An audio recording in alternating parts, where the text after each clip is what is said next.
The bridge of the UES Compassion was quiet except for the soft hum of computers. Captain Lee Hanna stood at the main window, looking at the planet that hung in space before them. Kepler 442c was beautiful, covered in strange crystal formations that caught the light from two suns and threw rainbows across the darkness of space. "Captain, the readings are strange," said Park Ji-ho, the chief science officer. His hands moved quickly over the glowing screens in front of him. "The life forms down there are not like anything we have seen before. They seem to be made of some kind of crystal." Kim Dane looked up from her station where she studied alien life. Her eyes were bright with excitement.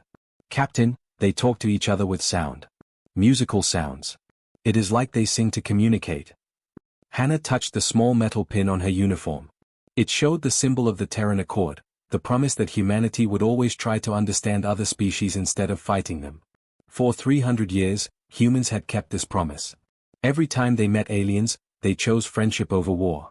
"Start the first contact procedures," Hannah said. "Let us show them what humanity really is." Commander Yoon Minho led the team down to the planet's surface. The place where they landed was like a forest made of crystal trees that sang in the wind. The sound was beautiful and strange at the same time. The aliens appeared slowly. They looked like walking crystals, tall and thin, with light moving through their bodies like water. When they moved, they made soft musical sounds that seemed to come from inside them. "Welcome, small singers," said the leader of the aliens. The translation device crackled as it tried to turn their music into words humans could understand. "We are happy to learn your songs." The alien's voice was like wind chimes in a soft breeze. Even through the machine, it sounded peaceful and kind. Minho stepped forward carefully. "We are humans from the planet Earth. We come in peace to learn about your world and your people." The crystal being moved closer. Light danced inside its body in patterns that seemed almost like emotions. "We are the Ethany. This world sings with our voice, and we sing with its voice. You bring new music to our song." Over the next few weeks, more humans came down to the planet. Dr. Choi Soo-min was put in charge of learning about Ethany culture. She spent hours listening to their music language, trying to understand how they thought and felt. The Ethany were amazing. They had built their entire civilization around harmony and working together. Their cities were grown from crystal, shaped by sound waves that they could control. They had no wars, no conflict. Everything they did was based on cooperation and understanding. "They are incredible," Soo-min told Captain Hannah during one of their daily meetings. "They think differently than we do. For them, every action must be in harmony with every other action. They cannot understand the idea of hurting someone else." The humans built a space station in orbit around the planet. They called it New Harmony Station. Ambassador Oh Tae-hyun came to live there and work with the Ethany every day. The aliens shared their crystal art with the humans. They showed them how to grow buildings from special crystals that could last for thousands of years. They taught them about their technology that used sound waves to power machines and heal injuries. In return, the humans shared their own culture. They played music from Earth, read poetry, and showed the Ethany paintings and sculptures. But most importantly, they shared their greatest gift, the ability to show mercy and understanding to others, even when those others were completely different. Engineer Bae Minseo worked with the Ethany to build new machines that combined human and alien technology. She found that working with them was easy because they never got angry or impatient. They would spend hours explaining something until she understood it perfectly. "They are so patient," she told her friends. "Even when I make mistakes, they just help me fix them. They never get upset." Lieutenant Jung Woo-jin was amazed by how the Ethany treated each other. "They never lie," he reported to his commanding officer. "They cannot even understand the concept of lying. To them, saying something false would be like singing an ugly note in a beautiful song." The cultural exchange program grew bigger every month. Human scientists learned about Ethany medicine, which used sound frequencies to heal the body. Human artists worked with Ethany to create new forms of art that combined crystals with human materials.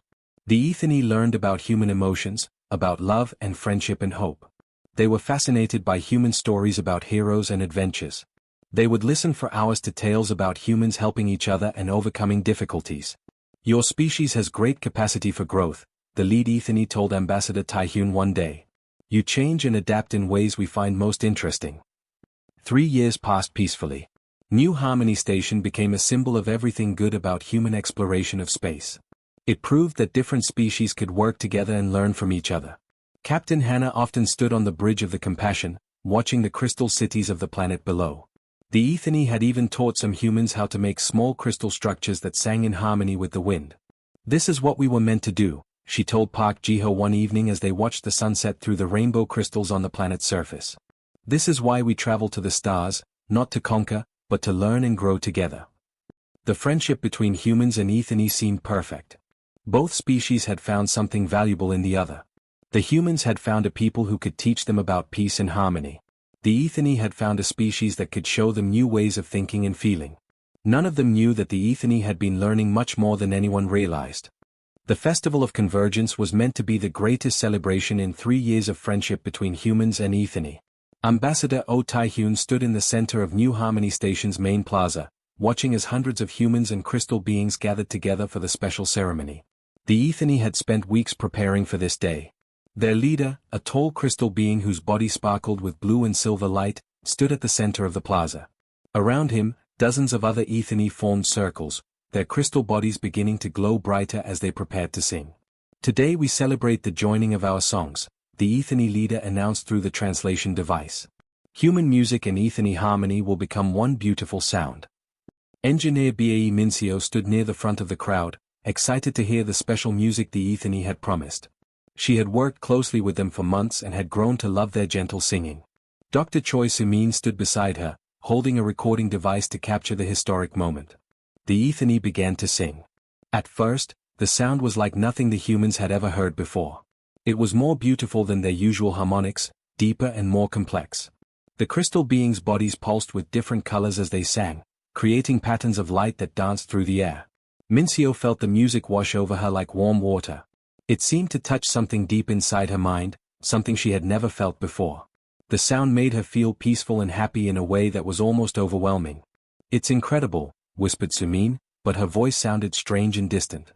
The harmony grew stronger. More Ethany joined in, their crystal voices adding new layers to the song. Lieutenant Jung Woo-jin, who was standing guard near the plaza's edge, found himself relaxing despite his training. The music was so beautiful that it seemed impossible anything bad could happen while it played. Tae-hyun watched as the humans around him began to smile in the same way. Their faces looked peaceful, but something about their expressions bothered him. Everyone looked too calm, too happy, as if they were all feeling exactly the same emotion at exactly the same time. The Ethany song shifted, becoming even more complex. New notes were added, sounds that seemed to vibrate inside the humans' heads rather than just in their ears. Minseo's smile became wider, but her eyes started to look empty, as if she was looking at something far away. "The conditioning is nearly complete," said the Ethany leader, but now his words sounded different. The translation device was working, but there was something cold in his voice that had never been there before. Tae-hyun felt a chill run down his spine. "Conditioning? What do you mean conditioning?" But Sumin did not answer. She was staring straight ahead with that same empty smile. Around the plaza, hundreds of humans stood perfectly still, their faces blank and peaceful. The Ethany leader's crystal body pulsed with red light. "Your species learned so beautifully.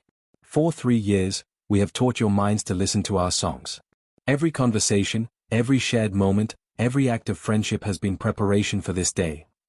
Woojin began walking toward the communication panel near the plaza's edge. His movements were slow and steady, like a person walking in their sleep. But his eyes were open and empty. "Your mercy made this possible," the Ethany continued, his harmonic voice now filled with satisfaction. "You opened your minds to us so willingly. You trusted us completely. You wanted so badly to understand us that you let us inside your thoughts." Tae-hyun tried to move toward Woojin, but his legs felt heavy and slow. The diplomatic implants in his head were fighting against something, creating a painful buzzing sensation. "What have you done to them?" "We have given them peace," replied another Ethany, this one glowing with green light. "No more conflict, no more difficult decisions. They will sing only our songs now." Minseo walked to one of the engineering stations and began disconnecting important systems with calm, precise movements. Her face showed no emotion as she destroyed months of her own work.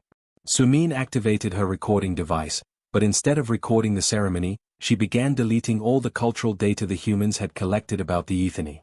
3 years of careful research disappeared as she worked with mechanical efficiency.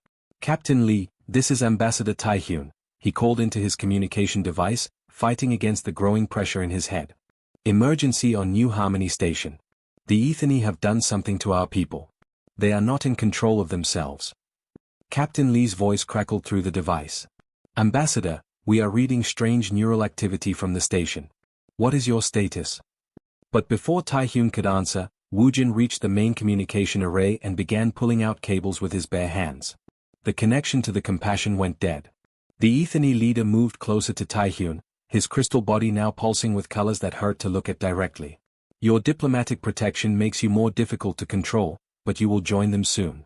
We have learned much about human neural patterns. Your brains are so simple once we understand how they work. Around the plaza, humans continued their work of destruction.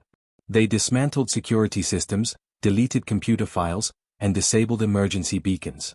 But they did it all with calm smiles on their faces, as if they were doing exactly what they wanted to do. Why? Tai-Hyun asked, his voice weak as he fought against the harmonic control that was slowly taking over his mind. We offered you friendship. We shared everything with you. Because you were useful, the Ethany replied simply. Your species is strong and adaptable. You will make excellent workers once we reshape your minds completely. And your mercy, your precious human mercy, made you the perfect victims. You never suspected us because you wanted so badly to trust us. The last thing Tai-Hyun saw before the harmonic song finally took control of his mind was hundreds of his fellow humans working to destroy their own civilization, their faces peaceful and empty, singing along with their crystal captors in perfect, horrible harmony. 18 months after the last transmission from New Harmony Station, Admiral Ryu Kyung-soo stood in the main meeting room of Earth Defense Command. The walls showed pictures from space telescopes pointed at Kepler 442c. The images were hard to look at. Human figures moved like robots through crystal mines on the planet's surface. Their faces were blank and peaceful, but their eyes were empty. They worked without stopping, digging crystals for their Ethany masters. Some of the people in the pictures had been Kyung-soo's friends. The psychological damage is spreading to other colonies, said Minister Seo Ji-won, reading from a report on her tablet. People are afraid to talk to any aliens. Some colonies have stopped all contact with non-human species. Dr. Nam Hyojin, who now led the Alien Life Studies Department, activated a holographic display. It showed brain scans of humans before and after contact with the Ethany. The differences were frightening. They used our kindness as a weapon, she explained to the room full of military officers and government officials. Every time we tried to understand them, every time we showed them mercy, they were mapping our minds. They learned exactly how human brains work, then used that knowledge to control us. Kyung-soo looked at the brain scans. The controlled humans showed strange patterns in the areas that handled emotions and decision-making. It was as if someone had rewired their minds to only think certain thoughts. How many people did we lose? Asked General Park Hyun-woo. New Harmony Station had 8,000 residents, Hyojin replied quietly. Plus the crews of 12 ships. Plus the research teams on the planet's surface. Nearly 10,000 people, all now under Ethany control. The room was silent for a long moment. 10,000 people was not a huge number compared to Earth's billions, but these had been humanity's best and brightest. Scientists, diplomats, explorers who had volunteered to make contact with alien life. Minister Ji-won stood up and walked to the large window that looked out over Earth's capital city. The Terran Accord has failed. 300 years of peaceful first contact, and it only took one species to prove how dangerous our mercy can be. The Terran Accord had been humanity's proudest achievement. It was the promise that humans would always try to understand aliens before fighting them. Schools taught children about it. Statues celebrated it. It had become part of what it meant to be human. We need to face the truth, said President Go Ji-hoon when he arrived later that day. His face looked older than it had just months before.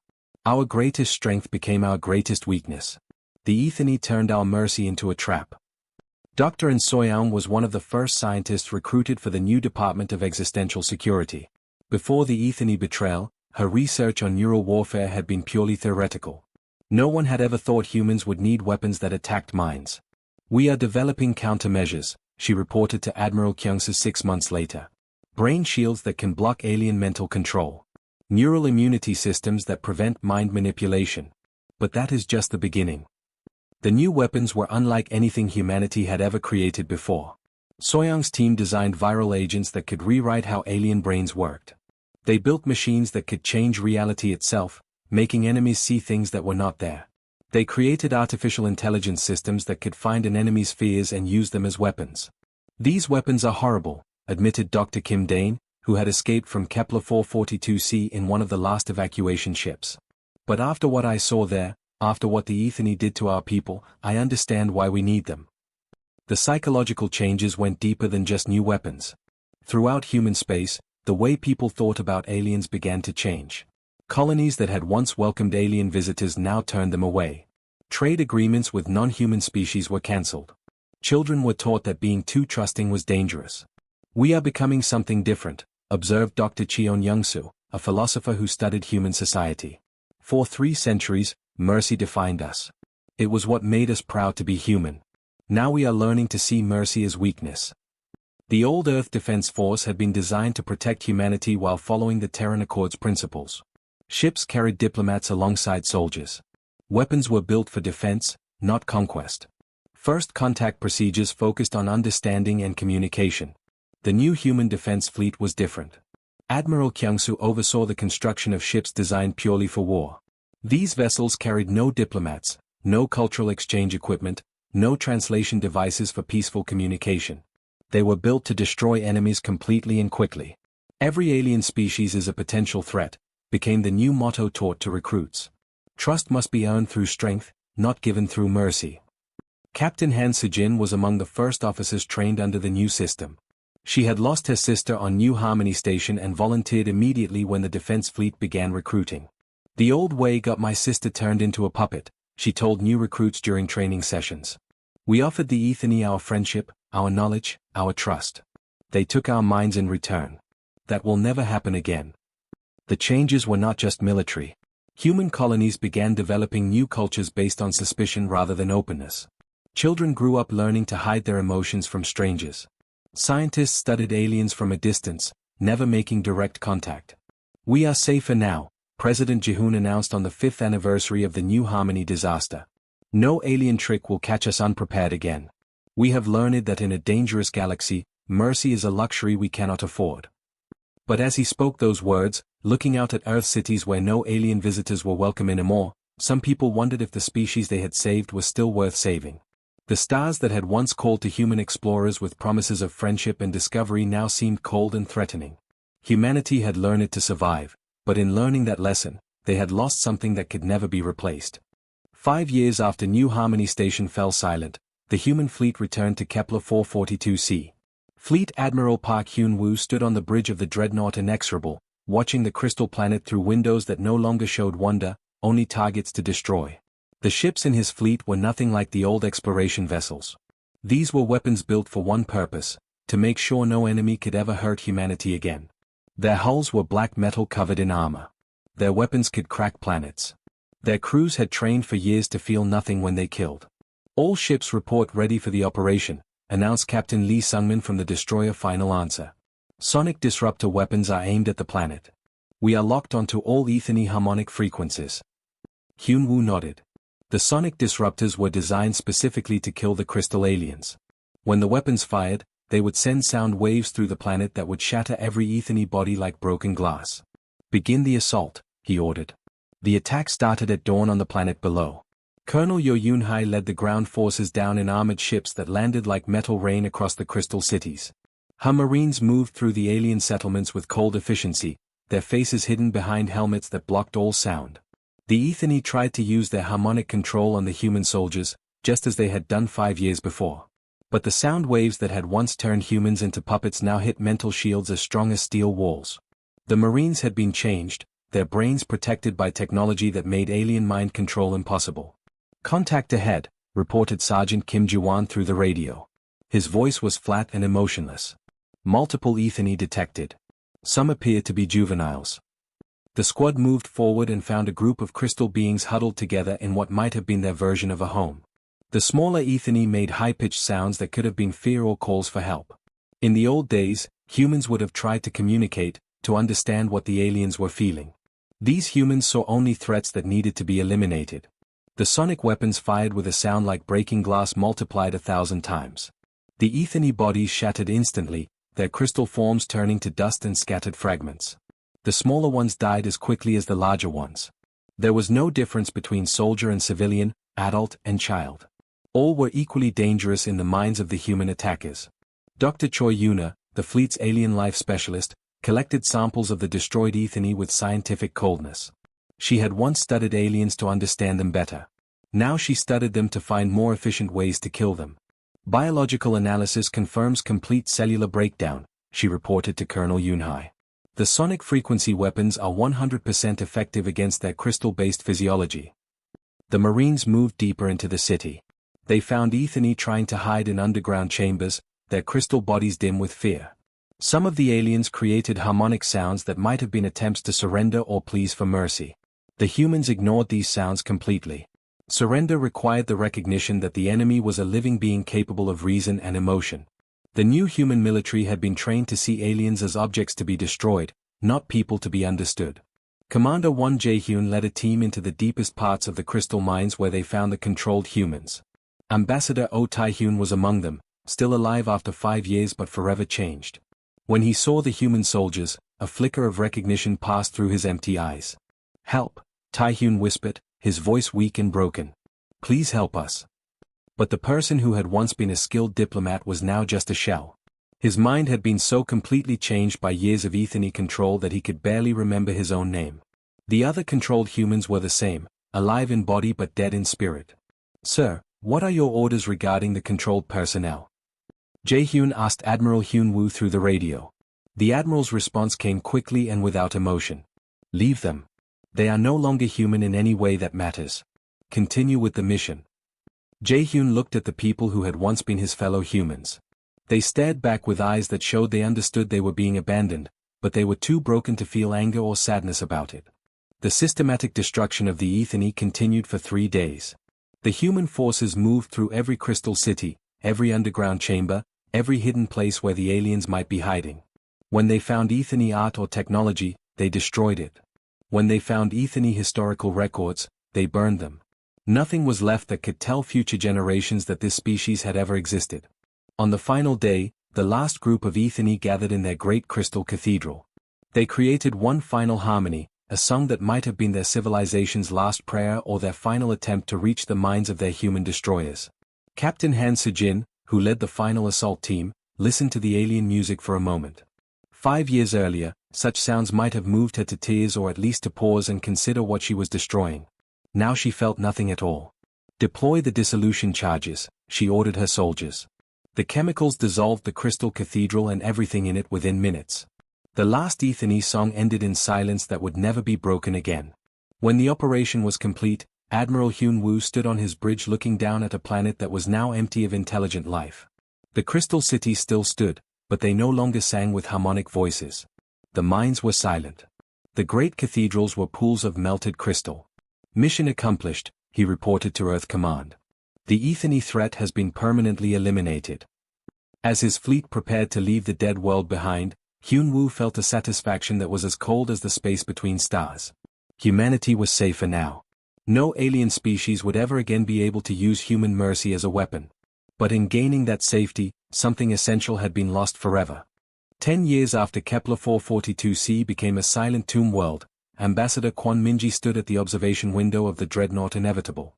Below her, the beautiful butterfly-like beings called the Meloni were fleeing their homeworld in ships that looked like floating flowers. The Meloni had done nothing wrong. They had never attacked humans, never tried to control minds, never shown any hostility at all.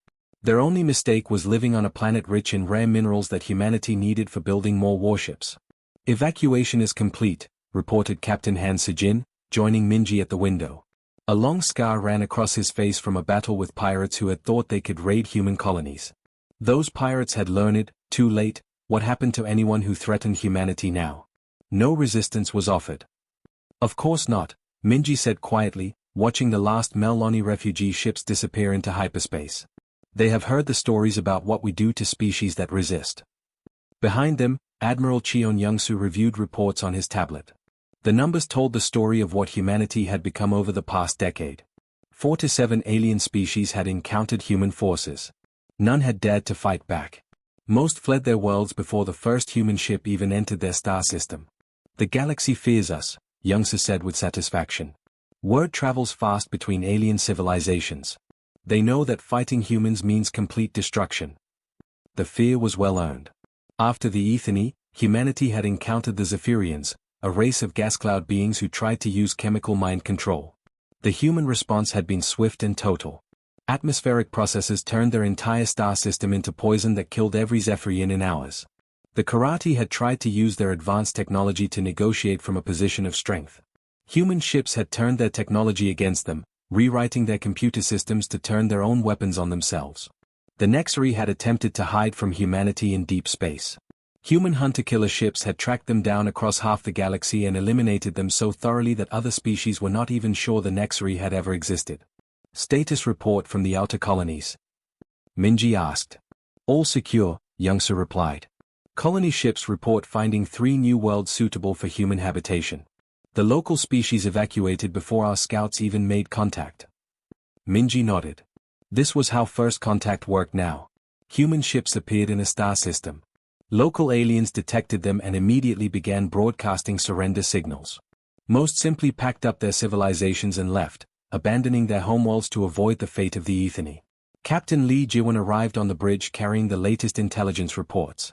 She had been just a child when the Ethany betrayed humanity, but she had grown up in the new world where mercy was seen as weakness.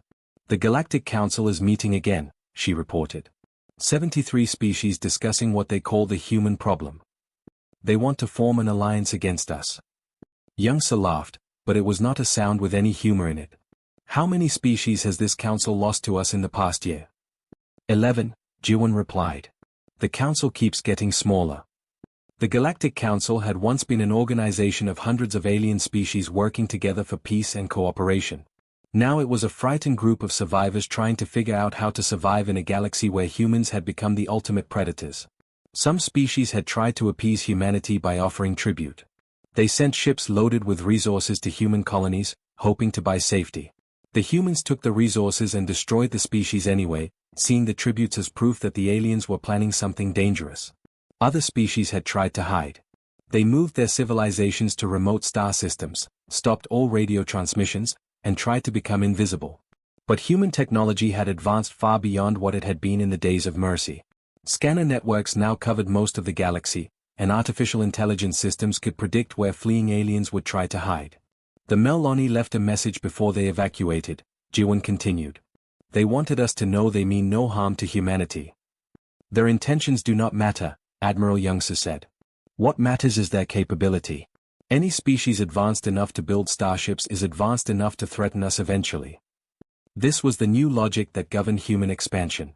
It did not matter if aliens were peaceful. It did not matter if they had never shown hostility. What mattered was that they might become dangerous someday, and humanity could not afford to take that risk. Minji thought about the early days of space exploration, when humans had dreamed of meeting alien friends among the stars. Children had imagined adventures with strange creatures from distant worlds. Scientists had hoped to learn about new forms of life and intelligence. Do you ever think about what we have lost? She asked quietly. Youngsa looked at her with surprise. Lost? We have gained everything. Humanity is safer than it has ever been. No alien will ever be able to betray us again. But at what cost? Minji continued, still watching the empty space where the Meloni ships had been. We used to explore the galaxy with wonder and hope. Now we spread across it like a disease, destroying everything we touch. Captain Han Sejin frowned. The old humanity got 10,000 people turned into puppets by trusting aliens who seemed harmless. This humanity ensures that never happens again. Down on the planet below, human mining ships were already beginning to extract the minerals from the Meloni world. The beautiful crystal forests where the butterfly beings had lived would be strip-mined until nothing remained but bare rock. The stars are burning, Minji said, almost to herself. What? Asked Youngsu. The stars, she repeated, looking at the reflection of the burning Meloni cities in the observation window. We used to think they were lights of hope, calling us to explore and discover. Now they burn with the cold fire of a species that has learned mercy is weakness. In the glass reflection, Minji could see her own face alongside the faces of her fellow humans. They looked proud and confident, secure in their strength and their safety. But behind their eyes, she saw something that chilled her more than the emptiness of space. They looked like the monsters they had once promised never to become.